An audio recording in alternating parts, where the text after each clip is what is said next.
दोस्तों रशिया में सिर्फ अभी आईटी नहीं, बहुत सारे फील्ड्स में जॉब अपॉर्चुनिटीज अवेलेबल है और हर कोई जो है अप्लाई कर सकता है, चाहे वो रशियन लैंग्वेज जानता हो या फिर नहीं जानता हो। और साथ ही इंडी वर्ल्ड के साथ टाई अप किए हुए रशियन यूनिवर्सिटीज में एडमिशन शुरू हो चुका है। तो अगर आपको रशिया में जॉब करना है या फिर वहां के यूनिवर्सिटीज में एडमिशन लेना है किसी भी कोर्स में, तो मुझे व्हाट्सएप, टेलीग्राम या फिर कॉल कीजिए इस नंबर पे। और साथ ही अगर आप मेरे म्यूजिक चैनल में इन्वेस्टर और पार्टनर बनना चाहते हैं तो भी मुझे कॉन्टैक्ट कीजिए इस नंबर। Hello guys, welcome to India entertainment. तो आज का जो वीडियो है वो बहुत रिसेंटली आया है। तो आज के इस वीडियो में आप देखेंगे कि जापान के JASTF ने इंडियन एयरफोर्स से वॉर एक्सरसाइज के लिए Su-30 MKI लाने का रिक्वेस्ट किया है, क्योंकि वो सेन्योंग J-11 के रूप में जानी जाने वाली PLAAF के साथ इसकी बहुतायत को देखते हुए इसे सीखना चाहते हैं। रिसेंटली इंडियन एयरफोर्स के Su-30 MKI JASTF के साथ वॉर एक्सरसाइज के लिए जापान गया। जापान इस वॉर एक्सरसाइज को लेकर काफी एक्साइटेड था और ये कहा जा रहा है कि जापान इंडिया के रशियन फाइटर्स को काफी ज्यादा पसंद कर रहा है। इंडियन एयरफोर्स की Su-30 MKI काफी लंबी उड़ान के बाद पहली बार जापान की मिट्टी पर उतरी और इंडियन एयरफोर्स का जापान में काफी अच्छे से वेलकम भी किया गया। आप सभी ये तो जानते ही होंगे कि इंडिया एकमात्र ऐसी कंट्री है जो जापान के PM ने विजिट की थी, और इससे आप सभी ये तो समझ ही गए होंगे कि इंडिया जापान के लिए कितनी इंपॉर्टेंस रखता है। और ये साल दोनों ही कंट्रीज के लिए काफी इंपॉर्टेंट है और इंडिया और जापान के डिप्लोमेटिक रिलेशन को 70 साल हो चुके हैं। और हम सभी ये जानते हैं कि हिस्टोरिकली इंडिया और जापान का रिलेशन कितना स्ट्रॉन्ग है, और ये देखकर बहुत खुशी हो रही है कि दोनों कंट्री बायलैटरली काफी क्लोज हो रहे हैं। अब इस बात में कोई शक तो रह नहीं गया कि मोदी जी के गवर्नमेंट के अंडर इंडिया की फॉरेन पॉलिसी काफी इंप्रूव हुई है और इंडिया और जापान की ये फ्रेंडशिप 70 सालों से म्यूचुअल रिस्पेक्ट और ट्रस्ट पर बेस्ड है। और इंडिया और जापान एक स्ट्रॉन्ग कल्चरल कंट्री है और दोनों ही कंट्री शांति के ग्लोबल सपोर्टर्स भी हैं, और यही रीजन है कि दोनों ही कंट्रीज इतने सालों से आइडियल पार्टनर्स और फ्रेंड्स हैं। और अब समय आ गया है कि एशियन कंट्रीज ग्रो करे और एक दूसरे के लिए प्रोस्पेरिटी बिल्ड करे। तो चलिए हम सभी ये वीडियो देखते हैं और वीडियो देखने के बाद हम काफी सारे इंटरेस्टिंग कमेंट्स भी पढ़ेंगे।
場に、1都空軍展開部隊士官が出迎えの握手をこれから行います。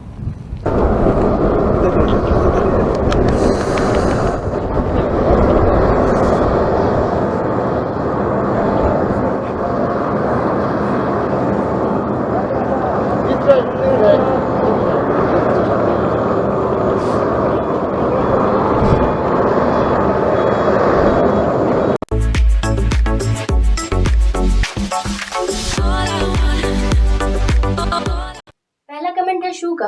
इनका कहना है कि क्या ये सच में फाइटर्स हैं? क्या ये इस हद तक एक बड़ा वॉर एक्सरसाइज है? मुझे डाउट है, मैं इसे लाइव देखना पसंद करूंगा। अगला कमेंट है अरुण ठाकुर का। वाह, मुझे लगता है कि इस तरह के वॉर एक्सरसाइजेस करते हुए इंडियन SU-30 MKI को कैप्चर करने वाला ये सबसे अच्छा वीडियो है। इस वीडियो के लिए थैंक यू।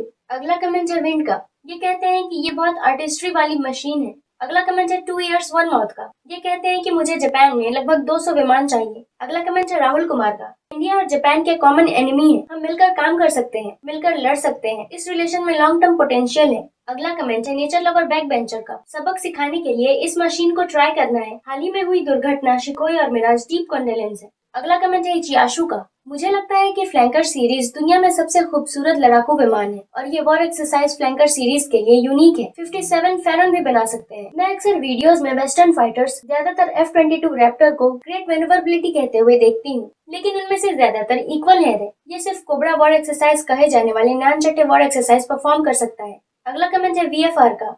ये टेरिफाइंग फोर्स है। हालांकि मॉडर्न एयर कॉम्बैट सिर्फ दूर से ही मिसाइल दागता है, लगभग कोई भी डॉग फाइट नहीं होती है। हालांकि मेजर पावर्स के बीच सीरियस वॉर की सिचुएशन में वो एक दूसरे पर इलेक्ट्रॉनिक जैमर शूट करते हैं, जिससे उनकी लॉन्ग रेंज की मिसाइल्स इनइफेक्टिव हो जाती हैं। अगर ऐसा हुआ तो विजुअल रेंज के डॉग फाइट्स फिर से स्टार्ट हो जाएंगी। अगला कमेंट है शुतोशी ओटा का। ये अमेजिंग है। सेल्फ डिफेंस वालों के लिए हार्ड टाइम है, क्योंकि उन्हें चाइनीज फाइटर से डील करना है जो इन इंसानों के वंशज है।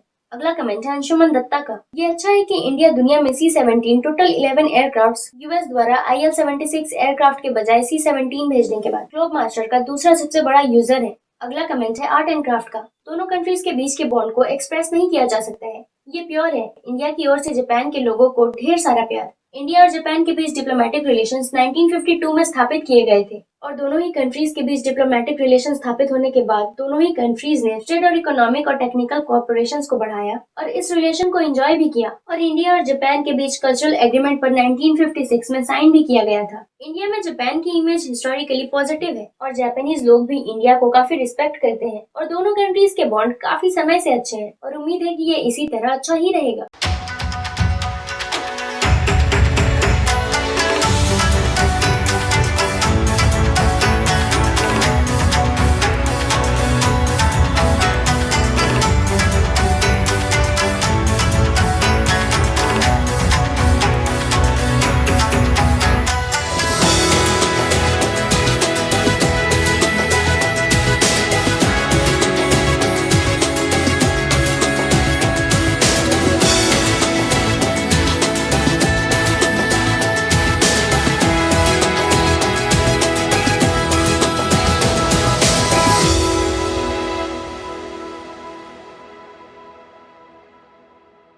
अगला कमेंट है रील 5543 का। यूएसए ने जापान पर न्यूक्लियर बॉम्ब गिराया, जापान के कई निर्दोष लोगों की जान चली गई। मैं जानना चाहता हूँ कि जापानीज लोग इस बारे में क्या सोचते हैं और क्या फील करते हैं। बहुत सारे जापानीज हैं जो कि हिस्ट्री को काफी अच्छी तरीके से जानते हैं और वो अमेरिका के इंपीरियलिस्ट गवर्नमेंट को काफी अच्छे तरीके से जानते हैं कि शायद ही उनके जैसी नीच सोच वाली कोई गवर्नमेंट होगी। वैसे तो कोई भी पॉलिटिकल लीडर दूध का धुला नहीं होता और ऑफ कोर्स हर कंट्री अपने इंटरेस्ट के बारे में सोचता है, लेकिन ये डिपेंड करता है कि एक कंट्री अपने इंटरेस्ट के लिए कितना नीचे गिर सकती है और वहीं से एक अच्छे या बुरे देश का फर्क समझ आता है। और जहाँ तक कि यूएस गवर्नमेंट की बात है, तो जिस तरह से उन्होंने पूरी दुनिया को सताया है और लाखों इनोसेंट लोगों की जान ली है और आज भी अपने प्रोपेगेंडा और मीडिया के थ्रू हमारे ब्रेन को कंट्रोल करने की कोशिश करते हैं और ये सब करके यूएस खुद को दुनिया का रखवाला समझता है, मगर इसने जितने लोगों की जान ली है उसे देखते हुए यूएस किसी भी एंगल से वर्ल्ड लीडर बनने के लायक नहीं है।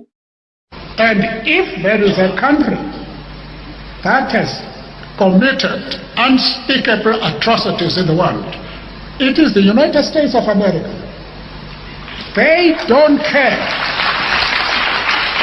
They don't care for human beings. 57 years ago, when Japan was retreating on all fronts,